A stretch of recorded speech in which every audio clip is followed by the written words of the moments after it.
Good afternoon, and welcome to this program about watercolor painting in Virginia.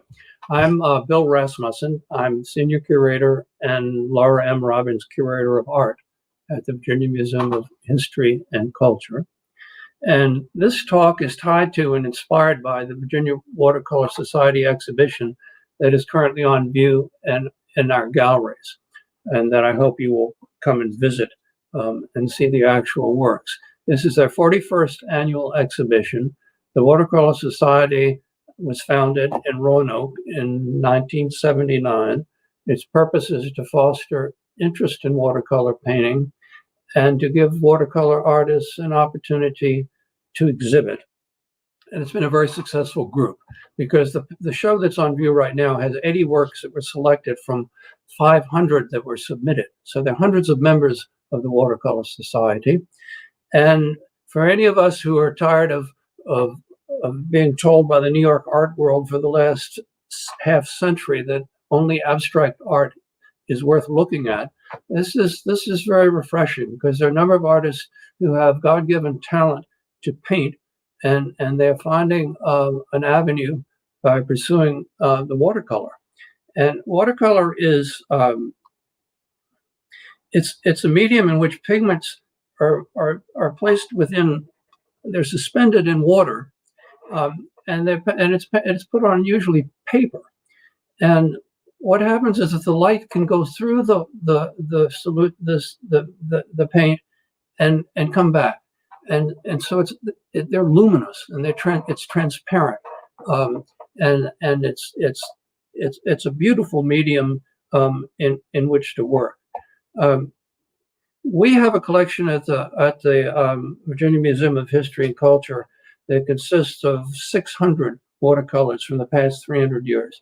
And now we have on view 80 that were painted in 2020.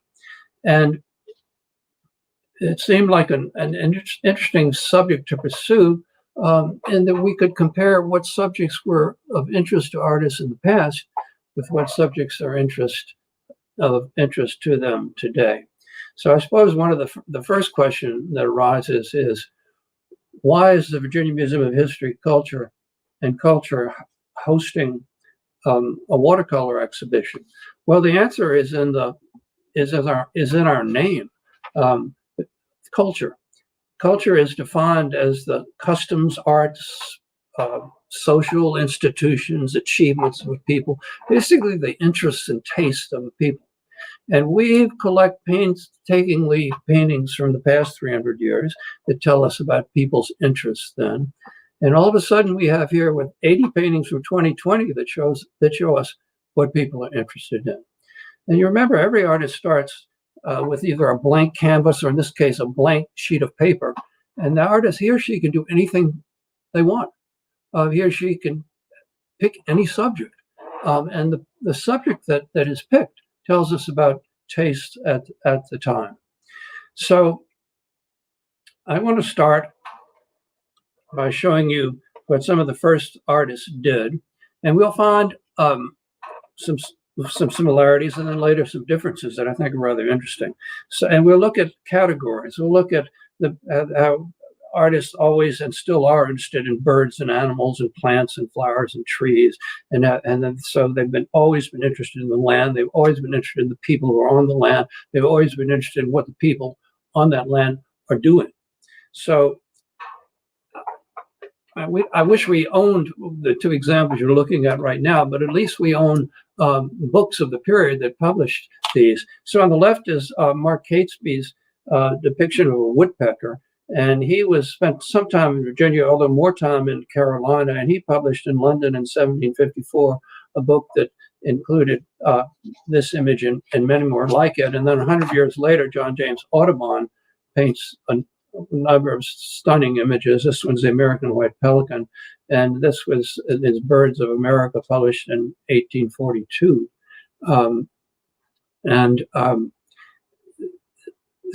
So it's understandable that these artists would be fascinated by these birds that they hadn't seen before, and artists today still are.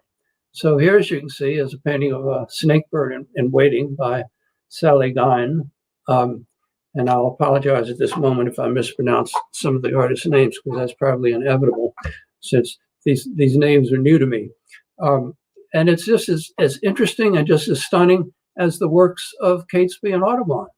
Here's another one, Three Cold Men by Gwen Ormsby. And you can see that the birds, they're just, when the subject of painting, they offer lots of color and very interesting compositions that can be derived using them. And here's a good example of that, Preening Parrots by Jonas Ducharme, that introduces all sorts of color. And I think something that Audubon would have liked. And then, of course, animals were of interest to the early artists, because artists of all the centuries, because there were some different types of animals. This is an Audubon, black-tailed deer. We have a wonderful copy in our lab here of his Quadrupeds of North America that Paul Bellin gave us. It's published in 1845. And artists today are still interested in depicting animals, maybe in a different sort of way. Jane Shaffer gives us this wonderful pig and makes a contemporary play on words. At least I believe she's making reference to the popular Hamilton Broadway production. And you can see the way she's written the title. And here we see in this lunch break by Pernell Pettijohn that we're like the person in the foreground looking at the goat, which is absolutely fascinating. And so that's a theme that's repeated. And then flowers made their way they've always been of interest to watercolor painters, and the vegetation makes its way into the paintings of birds. This is Audubon. A shrike is the name of this particular bird. And here's another one of a cuckoo bird. And the vegetation surrounding him is of as much interest to Audubon and to us.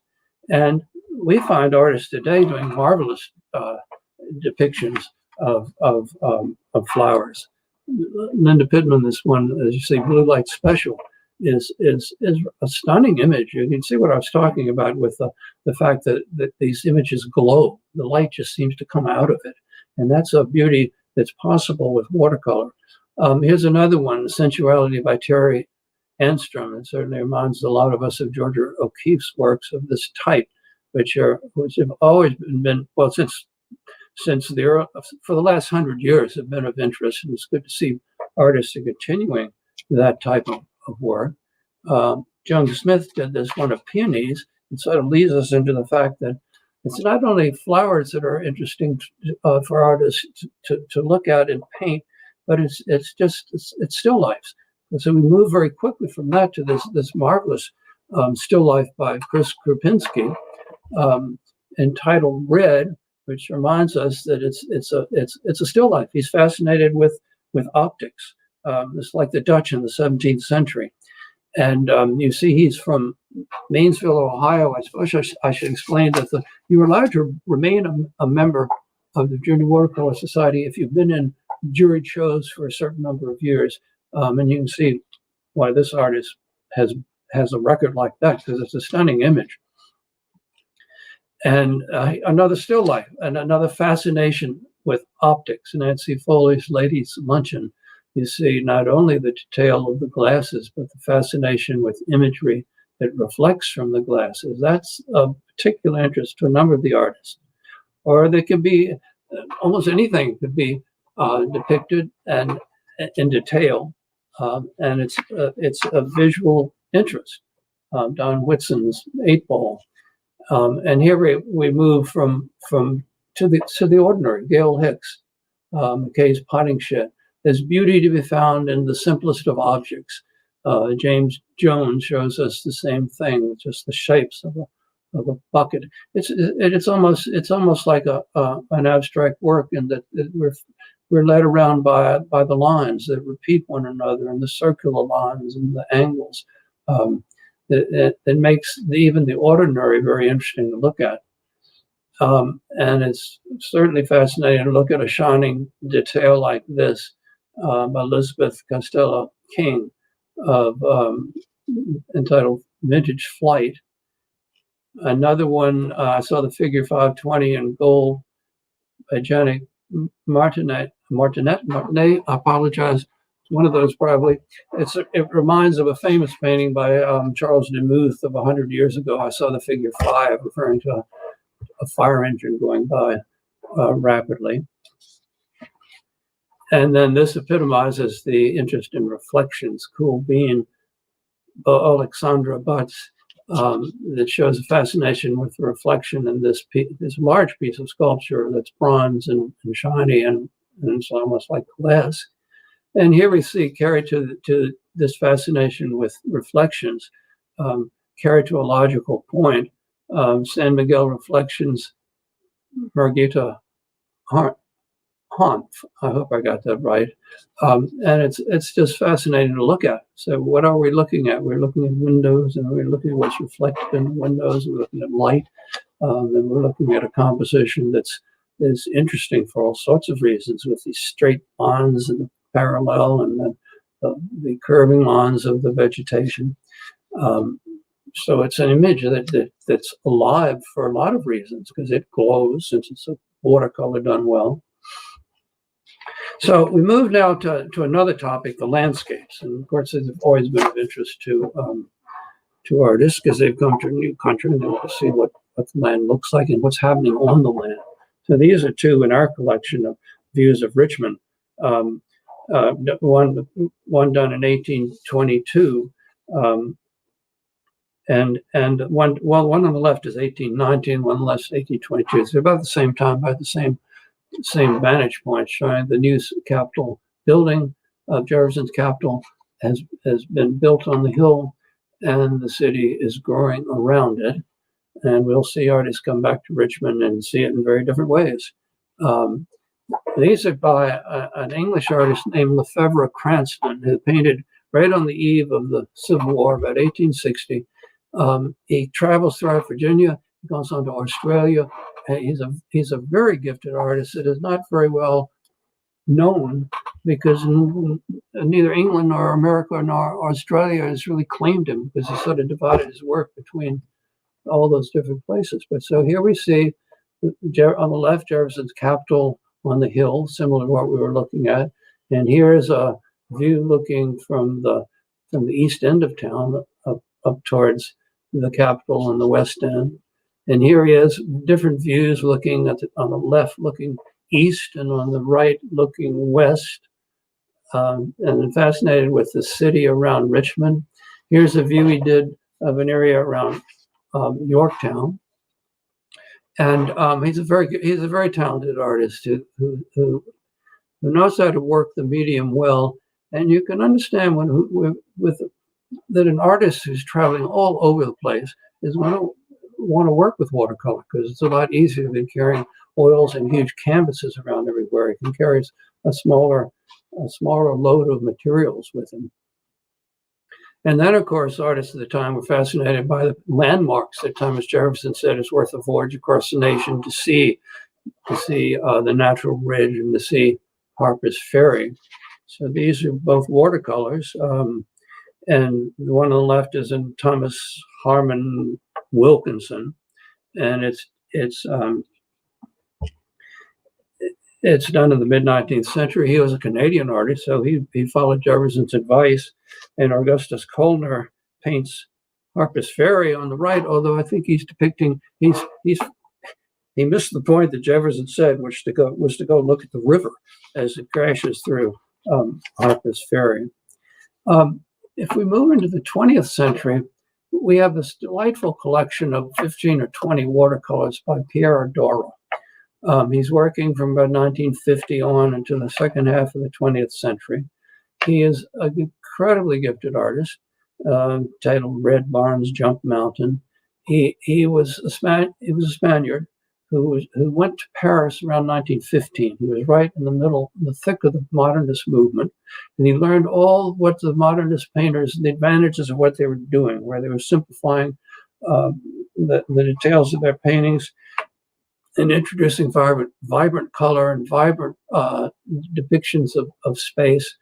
And he married a Richmonder into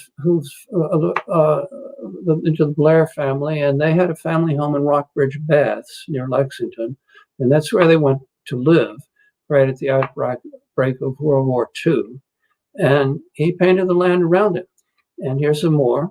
And he said, he talked about the beauty of the land. That was his phrase. And he said that he felt that it's his responsibility to show to all the people around him, to his new neighbors, just how beautiful this landscape in Rockbridge County is. And he does this in these paintings that are remarkably free and loose. And I think they're some of the best images ever done in Virginia. And we have artists today painting in this same sort of way, showing us, not focusing on a specific natural wonder or a specific townscape, but just the beauty of nature itself. So here we have a painting titled Journey by Myrtle that shows a beautiful view of a place like Goshen Pass, but it's not identified as any particular place. It's nature. It's the beauty of nature, to use Dora's word. And here's another one by Gwendolyn Bragg called Coast Colors, which is a very interesting composition and arrangement of shapes and colors, and leads you into the depth in an interesting way. And of course, it glows because it's watercolor, and the light goes through those pigments and comes out to you. And again, I'll remind you, these photographs are notorious for not doing justice to paintings. And even though this looks good here, if you see it in the flesh, it's going to look even better. Because watercolors, that statement is just true more about watercolors than about oil paintings. You have to see them in the flesh. And artists are looking for new subjects. So here is Elaine Nunnally showing us a tunnel, which didn't, it's new, didn't used to exist. So it's an interesting subject. And this is certainly a composition that draws us very dramatically into it. So it's very effective in that sense. And there's another phenomenon that I found particularly interesting, is that artists are finding something new by going back to the old, and particularly the old in Europe. And they're finding landscapes in Europe. This one just says into the past, and giving us a clue there. I assume it's Europe. And this landscape is new to us. I think any of us who've traveled in Europe have been fascinated by the ancient landscapes that we see, because they're new to us. So Kathleen Miller shows us this one. And this another wonderful image is of the Cathedral of Santa Maria del Fiore at sunset. This is Florence. This is the Cathedral of Florence, by Suzanne Moore Sliger. And it's been there for centuries, but it's to those of us who don't live around it, it's basically new to us.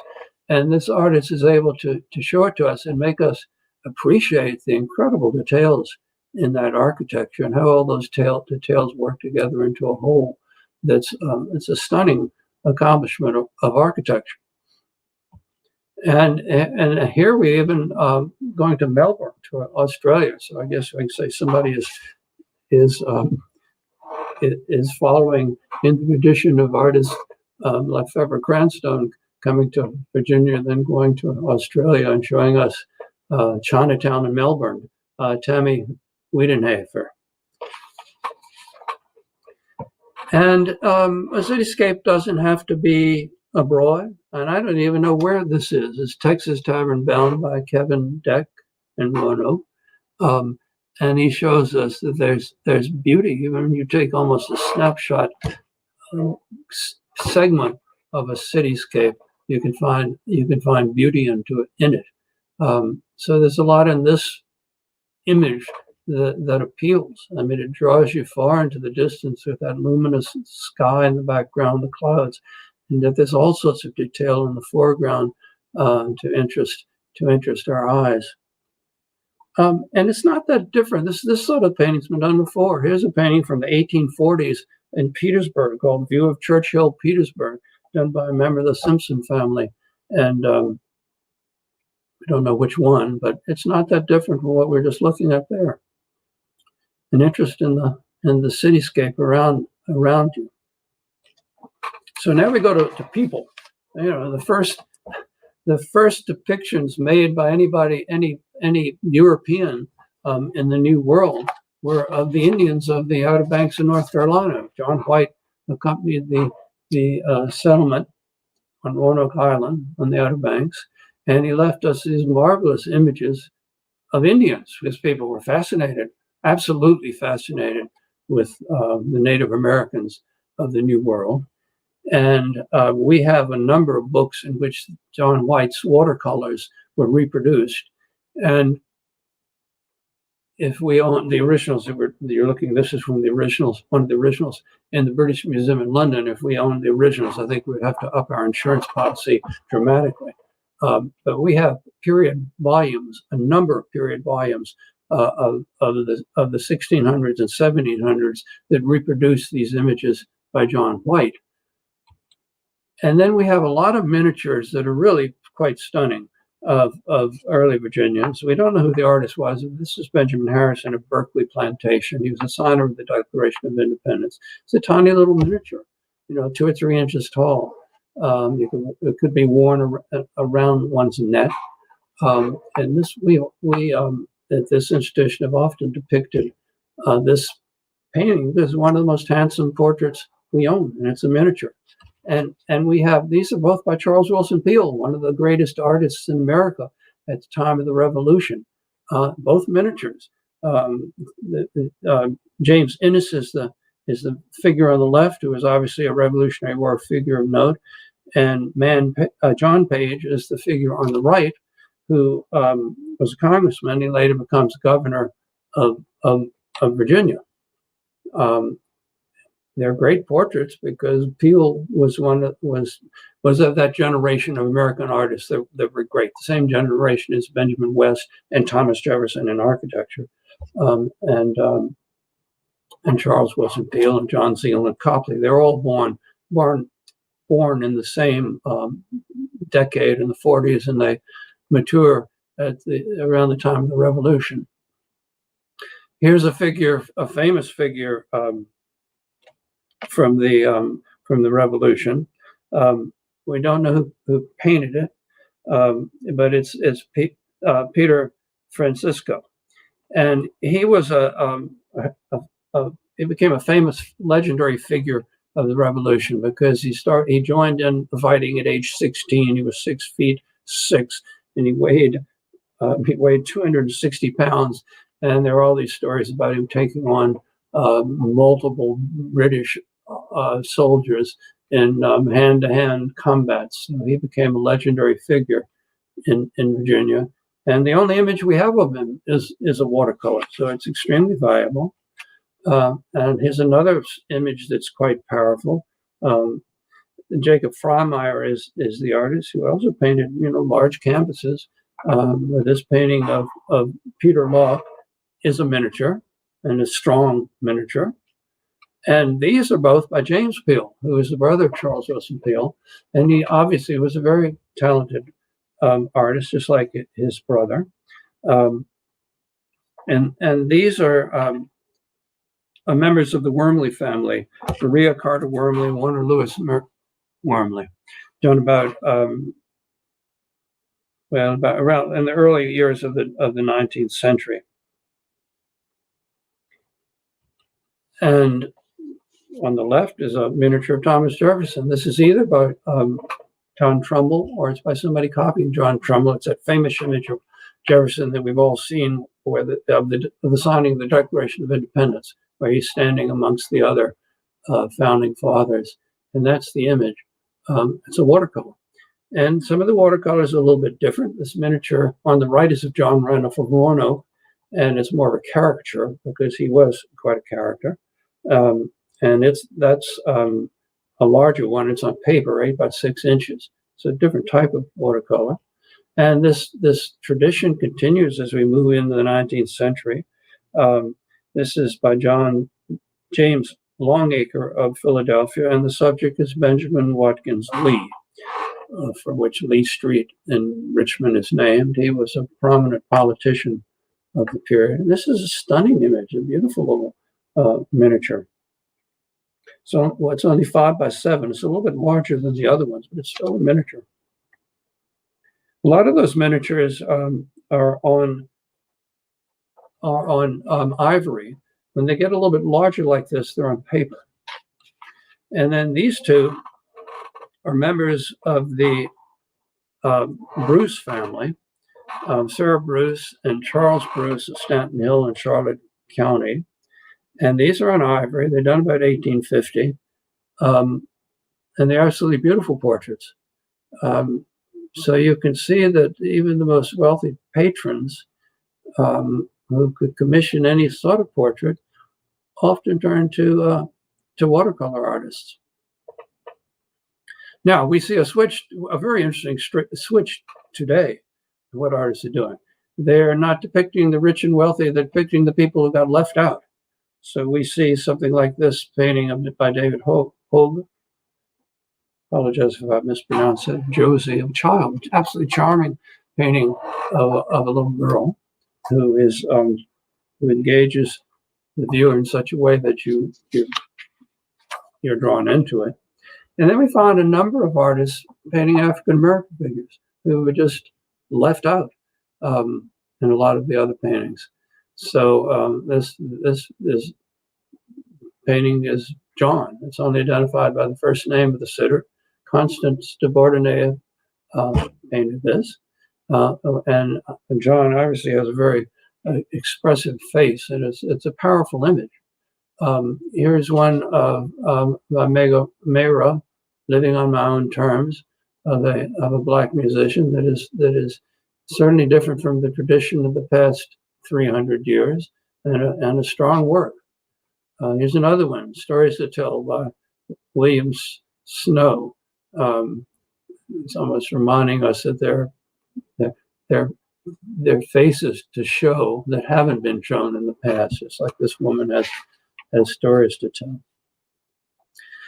And so artists in the past often depicted everyday life. I'm back to Lefebvre Cranstoun, the artist from England who went on to Australia. He painted these wonderful depictions of people in the landscape. Here's some more. This is a scene near the York River. And to see people moving on the land, you don't see that too much in oil painting. So these artists have brought us images from the past that we wouldn't have otherwise. And then a number of these artists, sadly, remind us that there was slavery as a part of life in Virginia. This is Augustus Coldner again, who did that painting of Harper's Ferry. And this is entitled Virginia Planter's Family, as he wrote at the bottom. And it just matter-of-factly shows us that there were slaves as part of this picture. And there's absolutely no regret from the artist or the family about that situation, that situation that strikes us immediately today. And then this painting is particularly interesting. John W. Hill, another view of Richmond. But he's as interested in this Black family in the foreground on the left as he is in the distant landscape. And I would venture to say he's even more interested in those figures on the left. So he's ahead of the time. And Lefebvre Cranstoun is doing the same thing in depicting this one on the left, he titled it Negro Shanty, Virginia. He's interested in it because she's a figure that's been overlooked, an African American. In the same way, on the right, the painting is of Irish Hudson near Wheeling, which was in Virginia at the time in 1860. And it interests him because these Irish settlers of Irish descent have been largely ignored. Well, these are 1860s, so obviously something rather big happens right after that, the Civil War. And war becomes part of everyday life. And so we find artists depicting it. And Robert Knox Sneden has left an incredible record. And of our 600 watercolors, 300 of them are by Sneden. And he put them in these books like this. and he followed the Union Army throughout Virginia and even into Georgia. And you don't have to worry, I'm not going to show you all 600 of them, but I wanted to give you a feel for them, what he shows us. Bull Run on the left, and some of these are very valuable for other reasons than the war. Here's Mount Vernon at the time on the right, and you can see what the advantage of the medium of watercolor for an art, because you saw in the preceding thing how small these things are. They fit on a page of paper, and he could work with this medium as he traveled with the army without having to carry a burdensome amount of materials. And he gives us views of the of the Union Army in Hampton, and he gives us views of the actual fighting that photographers weren't able to show such activity at the time. They had to depict only still scenes. He gives us a view of William and Mary at the time, when the original building had been changed into an Italianate structure. Of course, that all had to be changed to bring it back to the original colonial structure, but again, a useful image to show us what it looked like in 1860. He comes up the James River with the Union Army and gives us Harrison's Landing. So on the left is Berkeley Plantation, who's the plantation of the man I showed you, Benjamin Harrison, a moment ago. And on the right, Westover, right near Berkeley on the James River in Charles City County. And then finally, Richmond again. Richmond, a very different looking place than it was in those earlier depictions 50 years before. So here it is at the end of the Civil War, where half of it has been burned to the ground. We also have a number of works by another artist accompanying the armies, Alfred Wordsworth Thompson, who was a very talented artist. And these are of the damage taking place at Harper's Ferry. Interestingly, at least we got the river view that Jefferson told people to come to America to view, but it's not the river that's of interest here, it's the war that's going on. And so the land has been changed, and the way it's being viewed has been dramatically changed by what's been happening on it in the 1860s. What a contrast between scenes of everyday life today. So thankfully, artists don't have to deal with a war landscape. And so here we have Gwen Parker showing us a fast food service titled Donuts. Are people sailing? Carol Vaughan looking for the mark, which is a very effective use of watercolor to show a water scene, because actually the glow of the water comes across through this treatment in a very effective way. Or this is an interior scene, obviously the Parksley Caribbean Market by Charles Lindauer of Virginia Beach. I don't know if that's in Virginia Beach or not, but it's an interior that's certainly interesting because it has so much going on in it, and yet the composition is extremely well structured, so that our eye can wander around it for some time. And here we have art looking at art, clever painting of Peering at Vermeer by Kate Niner, or just the mundane Before the Rush, Doug Mock. And we see somebody who's taking a break, and we don't even see him from the front, we see him from the back. So we see a very different sort of depiction of everyday life today. And it's telling us that the ordinary person like this, he's important, he's worth depicting. He's been ignored in the past, totally ignored in the past. In the past, there was an interest in history. This is William Murray Robinson's a watercolor. Obviously, I'm going to be showing it to you 5x8. It's on paper. The ruins of the Jamestown Church, where we don't see people painting that today. Or a depiction of Thomas Harrison Wilkinson of the Wythe House in in Williamsburg, done in the early 20th century, or this incredible painting of the celebration of the 300th anniversary of Jamestown, which took place at the site of what is now the Norfolk Naval Base. The U.S. Navy found out that this location worked very well for parading ships around, and so it became what's today the largest naval base in the world. And well, here's one 20th century artist going back into history, but this is an exception. This is Pierre Dora painting John Randolph of Roanoke, but painting him only because his wife was in some way distantly related to John Randolph of Roanoke's family. So we don't find artists painting history today. Now, this is a new field, abstract art, and you may already recognize the hand here. It's Pierre Dora again. And he's very effective in abstracting. We see clearly what he's basing it from.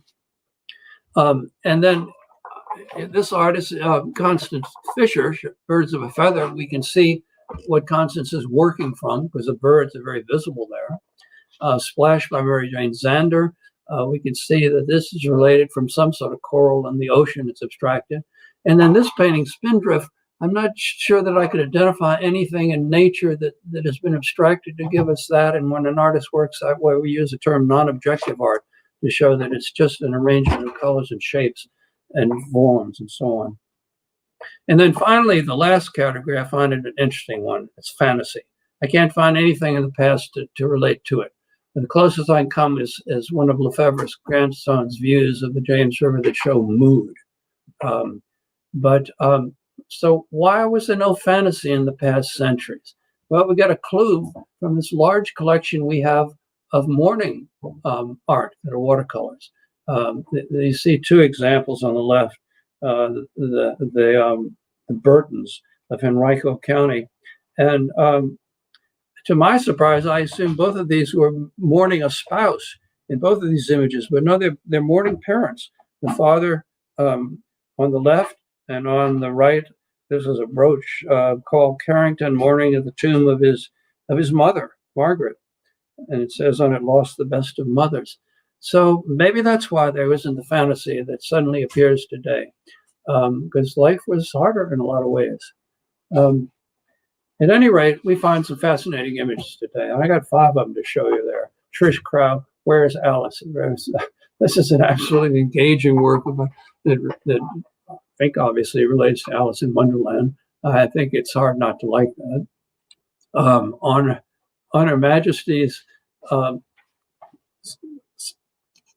no, I'm not sure what the title is. I'll correct this. I don't think that title's right. Yeah, and it's